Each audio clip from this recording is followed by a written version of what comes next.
नमस्कार साथियों, स्वागत है आपका हमारे YouTube चैनल दक्ष क्लासेस उत्तरकाशी में। जैसे आप लोगों को पता है कि हम लोगों ने आजकल फॉरेस्टर की एक श्रृंखला शुरू करी है, जिसमें हम लोग डेली फॉरेस्टर के सिलेबस के हिसाब से प्रश्न बना रहे हैं।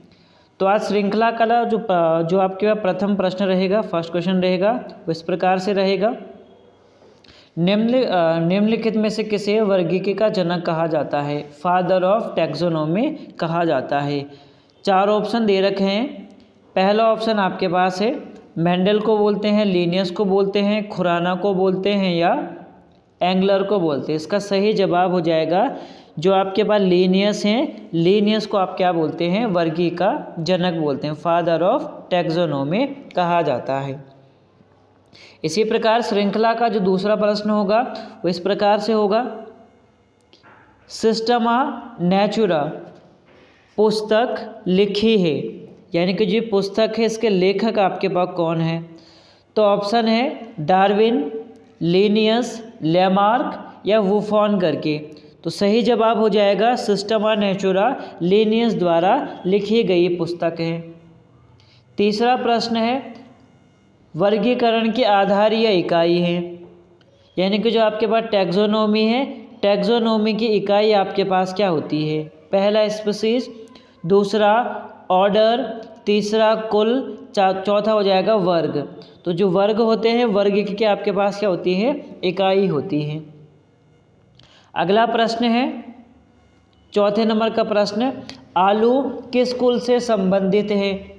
सोलेनेसी, कंपोजिटी, ग्रेमनी या क्रूसीफेरेसी। तो बहुत साधारण सा क्वेश्चन है कि आलू जो होता है वो सोलेनेसी कुल से संबंधित है।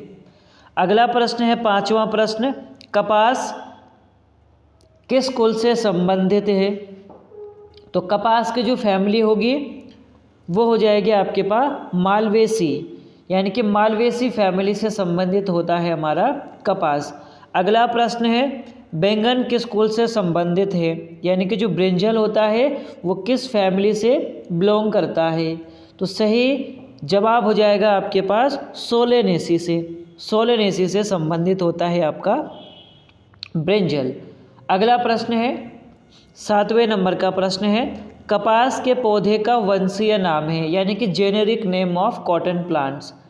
तो ऑप्शन है क्रोटोलिरिया, ऑप्शन है रेफेनस, ऑप्शन है निकोटियाना, ऑप्शन है गोसिपियम। तो आपको पता गोसिपियम अर्बोरियम आपके पास बॉटनिकल नेम है किसका? कॉटन का। तो यानी कि चौथा सही जवाब हो जाएगा। अगला प्रश्न है 8वां प्रश्न, आम का वानस्पतिक नाम है, बॉटनिकल नेम ऑफ मैंगो। तो पहला हो जाएगा मूसा सेपियंटम, दूसरा है डॉक्स कैरोटा, तीसरा है मैंजीफेरा इंडिका, चौथा है इनमें से कोई नहीं। तो सही जवाब हो जाएगा तीसरा, मैंजीफेरा इंडिका हो जाएगा आम का वानस्पतिक नाम। अगला प्रश्न है अनाज किस कुल से संबंधित है, यानी कि जो अनाज होते हैं वो किस कुल से संबंधित? मालवेसी से, सोलेनेसी, ग्रेमिनी से, क्रूसीफेरी से। सही जवाब हो जाएगा ग्रेमिनी से। 10वें नंबर का प्रश्न है गेहूं के पौधे का वानस्पतिक नाम है, botanical name of wheat plants. Option है जियामेस, ऑप्शन है ओराइजा सटाइवा, ऑरस है होडियम वल्गेयर, ऑप्शन है ट्रिटिकम एस्टिवम। तो जो चौथा है वो सही जवाब हो जाएगा ट्रिटिकम एस्टिवम, बॉटनिकल नेम हो जाएगा प्लांट का, गेहूं के प्लांट का। अगला प्रश्न है दलहनी पौधे संबंधित होते हैं, यानी कि दाल वाले पौधे होते हैं वो संबंधित होते हैं। तो प्रश्न का ऑप्शन है कंपोजिटी, सोलेनेसी, लेग्यूमिनेसी, ग्रेमिनी। सही जवाब हो जाएगा लेग्यूम्स वाले पौधे लेग्यूमिनेसी फैमिली से संबंधित हैं। अगला प्रश्न सबसे बड़ा कुल कौन सा होता है? ऑप्शन है लिलिएसी, सोलेनेसी, कुकुरबिटेसी, कंपोजिटी। सही जवाब हो जाएगा 12वें प्रश्न का कंपोजिटी फैमिली। अगला प्रश्न 13वां प्रश्न, मूंगफली का वानस्पतिक नाम है, botanical name of groundnut. Option है पहला ग्लाइसिन मैक्स, डोलिकस लैबलैब, तीसरा एरिक्चिस हाइपोजिया, चौथा है फेसियोलस। तो सही जवाब हो जाएगा तीसरा, एरिचिस हाइपोजिया बॉटनिकल नेम है ग्राउंड नट यानी कि मूंगफली का। अगला प्रश्न है 14 नंबर का, ये हो जाएगा आपके पास चाय के पौधे का वानस्पतिक नाम है। तो चाय के पौधे का वानस्पतिक नाम क्या होता है? ऑप्शन आपके पास हैं साइनेंसिस थिया साइनेंसिस, थिया साइनेंसिस, केफिया एवेविका। तो इसका जो सही जवाब हो जाएगा वो तीसरा हो जाएगा, थिया साइनेंसिस इसका सही आंसर है। अगला है तेल वाले पौधे किस कुल से संबंधित हैं? ऑयल सीड कहाँ से प्राप्त होते हैं? तो इसका सही जवाब हो जाएगा दूसरा, क्रूसीफेरी से। अगला प्रश्न है मटर पौधा है, यानी कि जो मटर का पौधा है वो किस प्रकार का पौधा होता है? शाकीय पौधा, पुष्पीय पौधा, झाड़ी वाला पौधा या इनमें से कोई नहीं? तो 16वें प्रश्न का सही जवाब हो जाएगा पहला, शाकीय प्रकार का पौधा है। अगला है 17वें नंबर का प्रश्न, सबसे लंबा जीवित पौधा है। सबसे लंबा जीवित पौधा है। पहला ऑप्शन यूकलिप्टस, दूसरा सिकोआ, तीसरा देवदार, चौथा परलांग। तो सही जवाब हो जाएगा दूसरा, सिकोआ का पौधा सबसे लंबा जीवित वृक्ष होता है। अगला प्रश्न 18वें नंबर का प्रश्न, एट्रोपा वेलाडाना के किस भाग से वेलाडोना औषधि प्राप्त की जाती है? ये बहुत ही महत्वपूर्ण प्रश्न है। पहला है पत्तियों से, दूसरा जड़ों से, तीसरा तनों से, चौथा पौधे के सभी भागों से।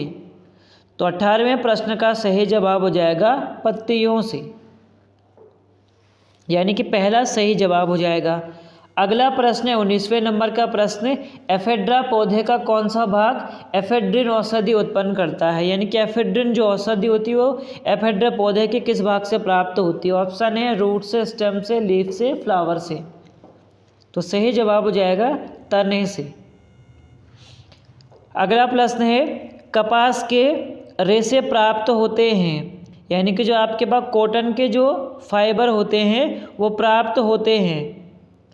तो इस प्रश्न का सही जवाब हो जाएगा बीजों के अधिचर्मी रोम से। अगला जो प्रश्न है वो हो जाएगा केसर उत्पन्न होता है, यानी कि जो केसर होता है वो कहाँ से उत्पन्न होता है? तो ऑप्शन है आपके पास हिबिस्कस के पुंकेसरों से, इंडिगोफेरा के जड़ों से, क्रोकस के वर्तिकाग्र तथा वर्तिका से। तो यानी कि जो आपके पास तीसरा जवाब है वो सही, तीसरा ऑप्शन जो सही हो जाएगा। अगला है भोजपत्र प्राप्त होता है या उत्पन्न होता है। पहला है सिनकोना के छाल से, दूसरा डर्बल्जिया की छाल से, तीसरा बेडोला की छाल से, चौथा पाइपर के पत्तियों से। तो 22वें क्वेश्चन का सही जवाब हो जाएगा, 22वें क्वेश्चन का सही जवाब हो जाएगा जो बेटोला की पत्ती बार्क होती है उनसे प्राप्त होता है भोजपत्र। अगला प्रश्न है लौंग है। पहला ऑप्शन तने की गांठें, दूसरा जड़ की गांठें, तीसरा पत्तियां, चौथा सूखे फल। तो इसका सही जवाब हो जाएगा चौथा वाला। अगला प्रश्न 23वां प्रश्न, फूल गोभी के पौधे का कौन सा भाग खाया जाता है? इसका सही ऑप्शन हो जाएंगे आपके पास पत्तियां, पुष्पक्रम, जड़ और वानस्पतिक कलियां। तो सही जवाब हो जाएगा पुष्पक्रम। अगला प्रश्न 25वें नंबर का प्रश्न, पौधे के किस भाग से कॉफ़ी प्राप्त होती है? पहला ऑप्शन है फूलों से, दूसरा ऑप्शन बीजों से, तीसरा ऑप्शन पत्तियों से, चौथा ऑप्शन फलों से। तो सही जवाब हो जाएगा तीसरा, यानी कि बीज, और दूसरा यानी कि बीजों से। 25वां प्रश्न है कॉफ़ी पाउडर के साथ मिलाया जाने वाला चिकोरी चूर्ण प्राप्त होता है। पहला है जड़ों से, पत्तियों से, बीजों से, तनों से। तो सही जवाब हो जाएगा जड़ों से। अगला प्रश्न है 27वें नंबर का प्रश्न, अफीम प्राप्त होता है। पहला ऑप्शन है सूखी पत्तियों से, जड़ों से, बिना पके फल के लेटेक्स से या पके फलों के लेटेक्स से। तो ये एक बहुत ही इम्पोर्टेंट प्रश्न है कि जो आपके पास अनड्राई फ्रूट होते हैं, यानी कि जो आपके पास बिना पके फल होते हैं, उनके लेटेक्स से प्राप्त किया जाता है। अगला प्रश्न है, रेजरपिन नामक औषधि प्राप्त होती है। ऑप्शन दे रखे हैं 4 ऑप्शन, तो इसका सही जवाब हो जाएगा आपके पास दूसरा, यानी कि राउल्फिया सर्पेंटाइना से। अगला प्रश्न है 29वां, कुनेन सिनकोना पादप के किस भाग में प्राकृतिक रूप से पाई जाती है। तो कुनेन के लिए पूछ रहे हैं आपके पास, तो ऑप्शन दे रखे हैं उसने जड़ से, फल से, बीजों से, छाल से। तो 29वें प्रश्न का चौथा छाल सही जवाब हो जाएगा। अगला है, वर्तिका और वर्तिकागर उपयोगी उत्पाद होते हैं। पहला है आइसोफेटेट में, दूसरा केसर से, तीसरा फेनल, चौथा हो जाएगा साइलियम से। तो इसका सही जवाब हो जाएगा सेकंड, यानी कि केसर से। अगला है टर्मिक, यानी कि हल्दी चूर्ण टर्मिक पौधे के किस भाग से प्राप्त होता है। इसका सही जवाब हो जाएगा तीसरा, शुष्क प्रकंद से, यानी कि ड्राई राइजोम से। अगला प्रश्न है 32वें नंबर का प्रश्न, निम्न में कौन एक मानव निर्मित धान है। पहला है हार्डिगम वल्गेयर, दूसरा है ट्रिटिकेल्स, चौथा है आपके पास जियामेज, तीसरा आपके पास जियामेज, चौथा आपके पास ट्रिटिकम। तो इसका सही जवाब हो जाएगा ट्रिटिकेल्स। अगला प्रश्न है, विटामिन सी का अच्छा स्रोत होता है। पहला है नींबू, दूसरा होता है संतरा, तीसरा आंवला, चौथा मिर्च। तो चारों ऑप्शन दे के चारों के चारों से हमें विटामिन सी प्राप्त होते, लेकिन सर्वाधिक प्राप्त होते हैं आपके पास आंवला से। जबकि आंवला से भी सुपीरियर आपके पास कौन सा, बारबेडीज चेरी है, जिससे सर्वाधिक विटामिन सी की प्राप्ति होती है। अगला प्रश्न है, तंबाकू के पत्तियों में होता है पहले जाएगा कैप्सिकिन, दूसरा है कोल्चिसिन, तीसरा है निकोटिन, चौथा एस्पिरिन। तो सही जवाब हो जाएगा निकोटिन। अगला प्रश्न है,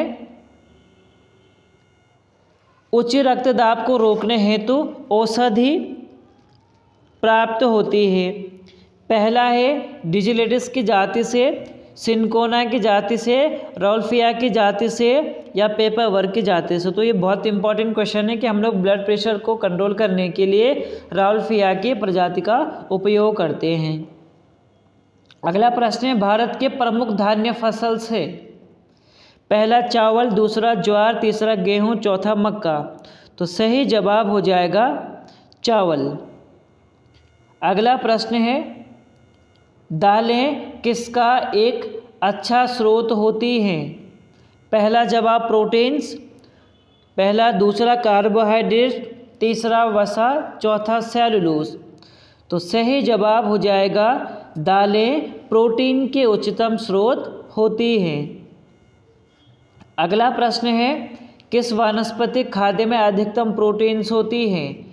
चना, मटर, सोयाबीन और अरहर। ये प्रश्न हम लोगों ने पिछली श्रृंखला में भी देखा था। सर्वाधिक प्रोटीन्स आपके पास कहाँ से मिलती है, सोयाबीन से प्राप्त होती है। अगला प्रश्न है और श्रृंखला का अंतिम प्रश्न रहेगा, निम्न रेशों में से कौन पौधे के तने का उत्पाद नहीं है। पहला ऑप्शन है सन, दूसरा ऑप्शन पटसन, तीसरा जूट, चौथा कपास। इस प्रश्न का सही जवाब आप लोगों को कमेंट बॉक्स में बताना है। इसी प्रकार के श्रृंखला पाने के लिए आप हमारे YouTube चैनल को शेयर, सब्सक्राइब और लाइक कर सकते हैं। धन्यवाद।